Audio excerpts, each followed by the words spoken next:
Ito ang hirap kapag magdidilig, ang gamit mo ay ordinary na spray at saka itong ordinaryong hose. Kita naman ninyo, nagtatalsikan, nakakabasa. Kahit i-adjust ninyo, tuloy-tuloy pa rin yan. Nakaka-stress at ito, magsimula na akong magdilig. Kita ninyo, kapag yung dinilig ay medyo paitaas, siguradong mababasa kayo.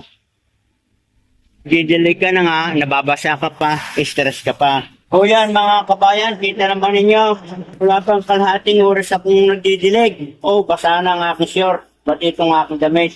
So yan ang disadvantage ng ganitong hose na pandilig at saka itong kanyang hose. Kaya naman mga kabayan, ang gagamitin ko pandilig ng halaman ay itong expandable magic hose.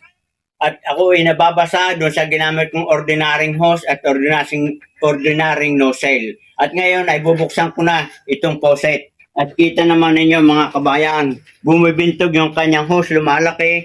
Kung titingnan nyo maiksi, pero siya ay humahaba ng 100 feet. Kaya yan ang advantage itong magic hose expandable hose. Kita naman nyo. At saka kita nyo, kahit buksan ko, wala malang nakikita kayong tubig na umaapaw dito. So, hindi ako mababasa. Bisa kong magdilig ng nakaganyan. So, yan mga kabayan.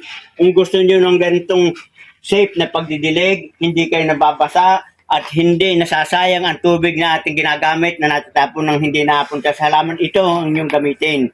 Expandable magic hose. Napakaganda, elegante, matibay at napaka-smooth ng kanyang paglabas ng tubig. At ito ay may walong adjustment itong kanyang nozzle spray. At ito mga kabayan, sisimulan ko ng pagdidilig dito sa aking tanim na Chinese cabbage. Yan, kita ninyo, napakaganda.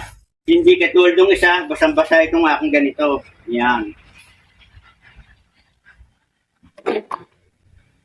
Subukan ninyo na itong inyong bilhin at napaka-smooth, napaka-alwang gamitin at kita naman ninyo.